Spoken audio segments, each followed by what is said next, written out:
आज की कहानी है बदलते रंग। जया आवाज सुनते ही वह चौंकी थी। यह मॉल की इस भीड़ भरे वातावरण में किसने आवाज दी? पीछे मुड़कर देखा।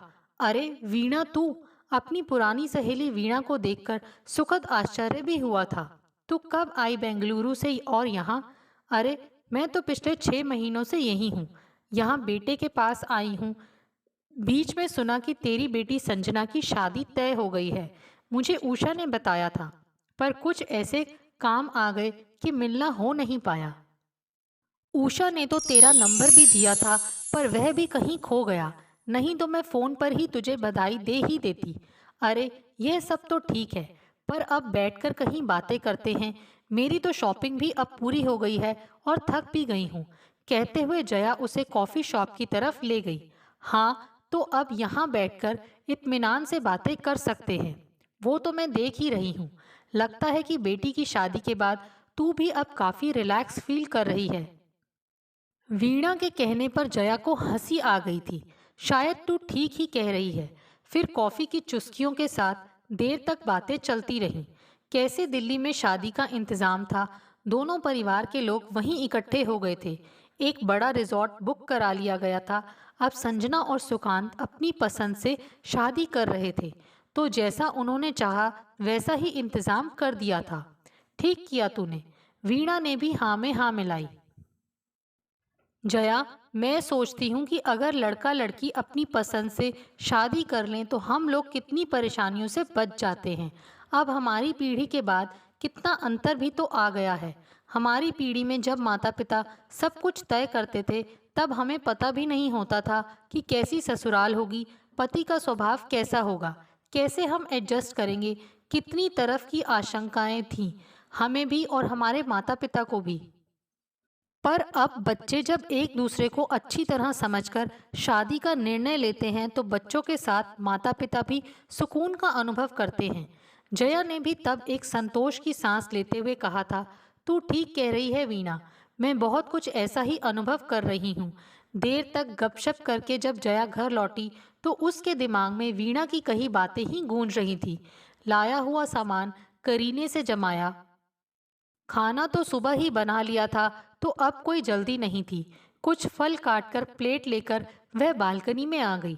नीचे लॉन में कॉलोनी के बच्चे खेल रहे थे। सांझ का अंधेरा अब गहराने लगा था, पर सब कुछ देखते हुए भी जया अपने ही ख्यालों में खोई हुई थी। सचमुच एक सुकून मिला है उसे संजना की शादी के बाद। इंजीनियरिंग करके जब वह एमबीए करने दिल्ली गई, तभी उसकी मुलाकात सुकांत से हुई थी। फोन पर 2-4 बार उसने जिक्र भी किया था। फिर दिल्ली में सुकांत से मिलवाया। माँ, हम लोग शादी करना चाहते हैं। सुनकर वह और पति राकेश दोनों ही चौंक गए थे। राकेश ने फिर कहा भी था, बेटा, यहाँ तो तुझे पढ़ाई के लिए भेजा है, शादी के बारे में बाद में सोचना। नहीं पापा, बहुत सोचकर ही मैं और सुकांत इस निर्णय पर पहुंचे हैं, और अब हम लोग मैच्योर हैं, अपने निर्णय ले सकते हैं। ठीक है, पहले पढ़ाई करो मन लगाकर। फिर अगर पढ़ाई पूरी करने के बाद भी तुम लोगों का यही निर्णय रहा, तो हमें कोई आपत्ति नहीं होगी। पर शादी ब्याह का निर्णय जल्दबाजी में लेना ठीक नहीं है। जया ने यह कहकर बात समाप्त कर दी थी। वैसे सुकांत उसे भी ठीक ही लगा था। परिवार भी भला था। अब बच्चों की यही मर्जी है तो यही सही। फिर भी पूरे साल उसे यही लगता रहा कि संजना दिल्ली में हॉस्टल में अकेली रहती है। कहीं बीच में कोई गलत कदम ना उठा ले। जल्दी उसकी पढ़ाई पूरी हो तो शादी करके हम भी निश्चिंत हों। अच्छे नंबरों से एमबीए की परीक्षा उत्तीर्ण कर ली थी संजना ने। वैसे पढ़ाई में वह शुरू से ही अव्वल रही थी। यहाँ तो बस एक भटकाव की आशंका थी जया को। फिर दोनों परिवारों ने मिलकर सारी योजना बनाई। संजना को यहाँ भी जॉब ऑफर हो गए थे, पर सुकांत को इसी बीच जर्मनी से एक बड़ा ऑफर मिला था। तय यह हुआ कि शादी के बाद संजना भी जर्मनी जाएगी। सोचते हुए जया अपने ख्यालों में इतनी खो गई कि अब याद आया, फलों की प्लेट तो तब से स्टूल पर वैसे ही पड़ी है। प्लेट उठाते ही मन फिर कहीं दौड़ गया था। शादी के बाद संजना बेहद खुश थी। दोनों की जोड़ी लग भी बहुत सुंदर रही थी। सिंगापुर घूमने गए तो वहाँ से भी संजना ने ढेरों फोटो भेजे थे और मोबाइल पर सारी जगहों का वर्णन करती रहती। अरे, तुम लोग आराम से अपना टाइम साथ बिताओ, बातें तो बाद में भी हो जाएंगी, जया ने फोन पर हंसकर कहा भी था। फिर हनीमून से आते ही उन लोगों की जर्मनी जाने की तैयारी शुरू हो गई थी। फ्रैंकफर्ट में एक छोटा सुंदर सा फ्लैट मिल गया था। सुकांत को बड़े विस्तार से माँ सुनैना मेल करती कि कैसे पति पत्नी घर सजाने में लगे हुए हैं। सुकांत घर के कामों में बहुत मदद करते हैं। माँ, अब तुम और पापा भी इधर आने का प्रोग्राम बनाओ। हाँ हाँ, आएंगे। पहले तुम लोग तो अच्छी तरह सेट हो लो। बेटी का बचपना अब तक नहीं गया है। जरा सी बात पर खुश और कुछ मन लायक नहीं हुआ तो नाराज भी तुरंत। जया को सोचते ही फिर हंसी आ गई। अरे, मोबाइल पर मैसेज आ रहा है। हाँ, संजना का ही तो है। माँ, तुझे मेल किया था। अरे, मेल खोला, कुछ घर के फोटो थे, फिर लंबी दिनचर्या का वर्णन था। माँ, सुकांत ने अब ऑफिस ज्वाइन कर लिया है।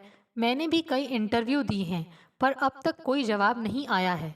क्या मेरी लाइफ अब चूल्हे चौके तक ही सिमट कर रह जाएगी? ओफो, यह लड़की भी, जया के मुंह से निकला था। जरा भी धैर्य नहीं है।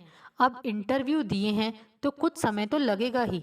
सुकांत अच्छा जॉब कर तो रहा है, पर नहीं, यह नई पीढ़ी भी। बस सोचते हुए जया फिर घर के कामों में लग गई थी। थोड़ा समझाकर ईमेल का जवाब भी भेज दिया था। फिर कुछ दिनों बाद सुकांत का भी मेल था। माँ, जर्मनी में यहाँ की भाषा सीखना भी ज़रूरी होता है। मैंने संजना को भी भाषा की क्लास ज्वाइन करवा दी है। चलो ठीक है, व्यस्त रहेगी तो कम सोचेगी, जया के मुंह से निकला। पर उस दिन उसका फ़ोन आने पर वह चौंक गई। माँ, मैं अगले हफ्ते इंडिया आ रही हूँ। अरे, इतनी जल्दी, एकाएक कैसे? सब ठीक तो है, सुकांत भी आ रहे हैं क्या? जया तो एकदम हड़बड़ा ही गई थी। नहीं माँ, मैं अकेली ही आ रही हूँ। और तुम इतना घबरा क्यों रही हो? मेरा आना अच्छा नहीं लग रहा है क्या? नहीं बेटा, ऐसी बात नहीं है। तू आएगी तो अच्छा क्यों नहीं लगेगा? पर और तेरी जॉब का क्या हुआ? अब जब आऊंगी तब और बातें करेंगे, कहकर बेटी ने फोन भी रख दिया था। जया फिर उलझनों में घिरने लगी। ये लड़की भी बस पहेलियां ही बुझाती रहेगी। अब जब आएगी तब पता चलेगा कि एकाएक यहाँ आने का प्रोग्राम क्यों बन गया। जया के लिए यह पूरा हफ्ता काटना मुश्किल हो रहा था। यह तो अच्छा था कि पति आजकल अपने कार्यभार के सिलसिले में लंबे टूर पर थे, नहीं तो और सवाल करते।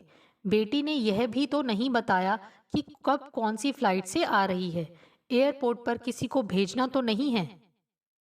जया अपने ही प्रश्न जाल में उलझती जा रही थी। उस दिन सुबह सुबह जब वह चाय बना रही थी तब दरवाजे की घंटी बजी। दौड़कर दरवाजा खोला। माँ कहते हुए संजना उससे लिपट गई थी। संजू, कैसी है तू? अचानक इस तरह आकर तूने तो मुझे चौंका ही दिया। वही तो माँ, मैं ऐसी ही तो हूँ, हमेशा आपको चौंकाती रहती हूँ। संजना ने फिर मजाक किया था। चल, अब अंदर चल, मैं चाय ही बना रही थी। सूटकेस और बैग उठाकर संजना अंदर आ गई। अरे, घर तो आपने काफी व्यवस्थित कर रखा है। अलमारी में सजे अपने और सुकांत के फोटोग्राफ पर नजर डालकर उसने फिर माँ की ओर देखा था।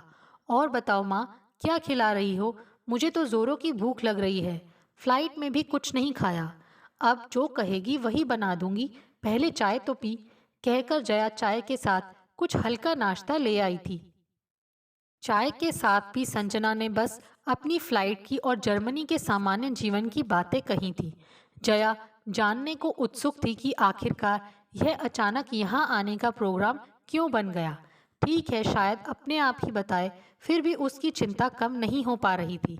खाना खाकर फिर संजना गहरी नींद में सो भी गई थी। जया ने चुपचाप उसके बिखरे सामान को व्यवस्थित किया। पता नहीं क्या सोचकर आई है यह लड़की।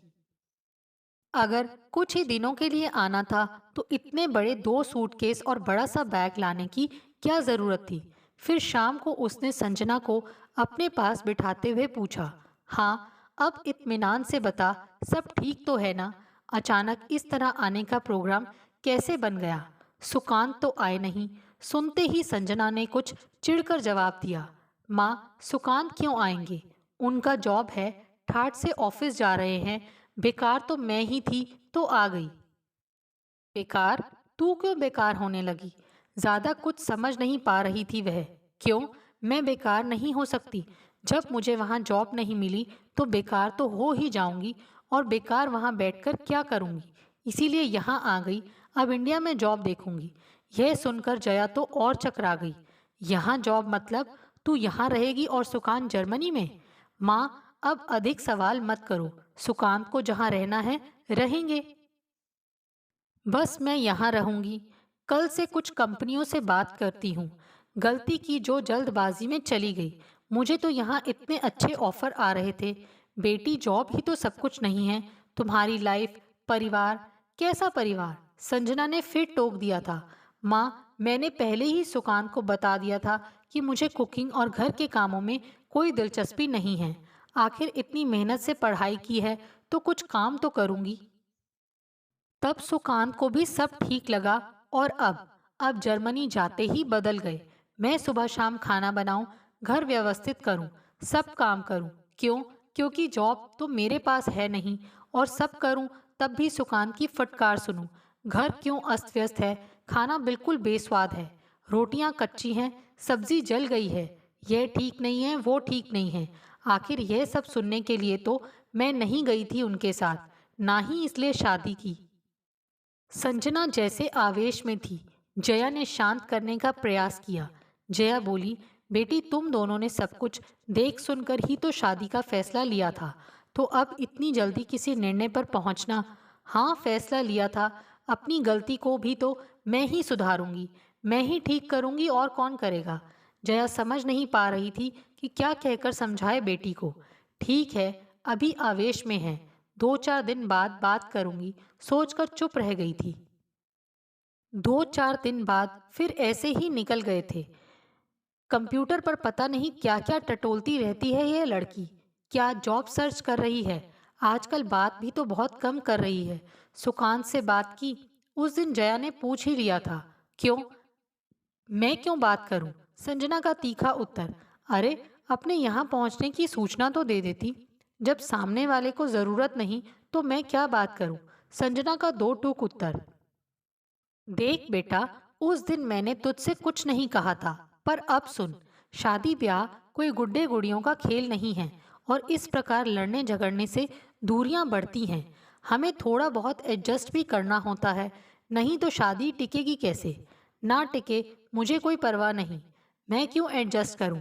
सुकांत का क्या कोई फर्ज नहीं बनता है? क्योंकि फिर मुझसे शादी कर लेते किसी घरेलू लड़की से जो उनका चूल्हा चौका संभालती।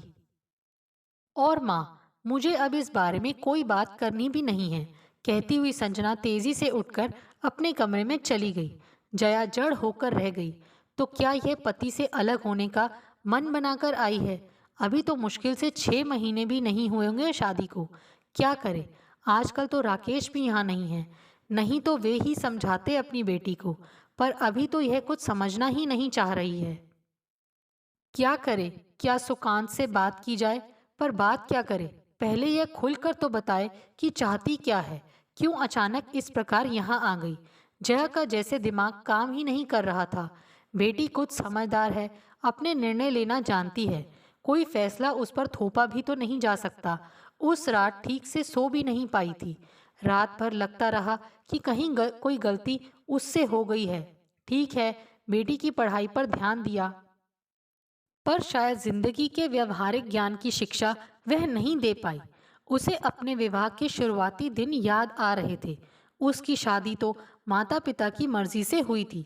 ससुराल में नंदे जो हर काम में नुक्स निकालती रहती। राकेश तो अपने काम के सिलसिले में अक्सर बाहर ही रहते। पर उसे अपनी माँ की सीख याद थी, धीरे धीरे अपने व्यवहार से तुम सबका मन जीत लोगी। और फिर हुआ भी यही था। साल भर के अंदर ही वह अपनी सास की चहेती बहू बन गई थी। नंदे भी अब लाड करने लगी थी। पर यहाँ तो संजना और सुकांत पहले से ही आपस में अच्छी तरह परिचित थे। ससुराल का भी कोई दखल नहीं। फिर दूसरे दिन संजना ने ही फरमाइश की थी, माँ कुछ अच्छा खाना बनाओ ना। यह क्या रोज वही दाल रोटी। हाँ, आज कचौड़ी बना रही हूँ, सुकांत को भी पसंद थी ना। जया के मुंह से निकल ही गया था। माँ, मेरी भी तो कोई पसंद हो सकती है या नहीं? संजना का आक्षेप भरा स्वर। नहीं बेटे, मेरा यह मतलब नहीं था। अच्छे खाने का सभी को शौक होता है, तो सीख लेना चाहिए। फिर वहाँ विदेश में कोई बात नहीं, मैं कहाँ विदेश जा रही हूँ। संजना ने कह तो दिया था, पर जया देख रही थी कि वह ध्यान से कचौड़ी बनते देख रही है। खाना बनाना कोई बहुत कठिन काम तो है नहीं, और तुम जैसी लड़कियां तो चटपट सब सीख सकती है। जया ने उसे और उत्साहित करना चाहा था, पर संजना ने कोई जवाब नहीं दिया। पर हफ्ते भर बाद ही जया को लगने लगा कि बेटी अब कुछ खोई खोई सी रहने लगी है। मोबाइल पर भी पता नहीं क्या टटोलती रहती है। तू जॉब की ज्यादा चिंता मत कर, पापा आ जाएं तो उनसे बात करना। कुछ कंपनियों में उनकी पहचान भी है। जया ने टटोलना चाहा था, पर संजना चुप थी, चेहरा भी सपाट था। बेटी, सुकांत से मैं बात करूं? कुछ झिझक के बाद जया के मुंह से निकला था। माँ, तुम क्यों बात करोगी? जिसे बात करनी है वह करेगा। जया को पहली बार लगा कि बेटी के स्वर में कुछ दर्द है। वह चुप रह गई। फिर उस दिन मोबाइल की घंटी बजी। संजना का फोन जया के पास ही पड़ा था। सुकांत। संजना, सुकांत का फोन है, बात करना। और हाँ, स्पीकर पर डाल, मुझे भी बात करनी है। जया के आदेश भरे स्वर को संजना टाल नहीं पाई थी। जया उठकर अपने कमरे में आ गई थी। आवाज यहाँ भी आ रही थी। संजू बेबी, कितनी बार फोन किया, उठाती क्यों नहीं हो? अच्छा बाबा, मैं अब माफी मांगता हूँ तुमसे। अब कभी तुम्हारे काम में कोई मीन मेक नहीं निकालूंगा। अब तो गुस्सा थूक दो। संजना ने भी धीरे से कुछ कहा था। फिर सुकांत की ही आवाज गूंजी। हाँ, अब कभी तुम्हारी किसी और से तुलना भी नहीं करूंगा। अब तो खुश, अब जल्दी से लौट आओ, नहीं तो फिर मैं ही पहुंच जाऊंगा। और हाँ, सारी बातों के बीच में मैं यह तो कहना ही भूल गया कि तुम्हारे 2 इंटरव्यू कॉल आए हुए हैं। 5 दिन के अंदर ही आ जाओ, टिकट मैं भेज रहा हूँ। सुनो बेबी, कुछ फुसफुसे से स्वर। संजना ने शायद फिर स्पीकर ऑफ कर दिया था, पर जया सब कुछ समझ गई थी। आज इतने दिनों बाद उसे गहरी नींद आई थी। सुबह भी शायद देर तक सोती रही थी। संजना की आवाज से ही नींद टूटी थी। माँ उठो, मैंने चाय बना दी है। फिर आपको सुबह की सैर के लिए भी जाना है। मेरे आते ही आपकी दिनचर्या बिगड़ गई है। वह फिर संजना के प्रफुल्लित चेहरे को देख रही थी। माँ, अब 2-4 दिन में मुझे जर्मनी जाना है, पर सोच रही हूँ कि आप मुझे कुछ अच्छी डिशेस बनाना सिखा दो। वैसे फ़ोन पर भी मैं आपसे पूछती रहूंगी। कहकर संजना माँ के पास ही बैठ गई थी। और इतनी जल्दी तेरी वापसी का प्रोग्राम? जया ने मजाक किया था। तो मैंने कब कहा था कि मैं वापस जर्मनी नहीं जाऊंगी? आखिर मेरा घर तो वही है। आप भी माँ पता नहीं क्या क्या सोच लेती हो। कहते हुए वह माँ से लिपट गई थी। और जया सोच रही थी कि यह आधुनिक पीढ़ी भी बस। सच, अब तक तो वह इसे समझ ही नहीं पाई।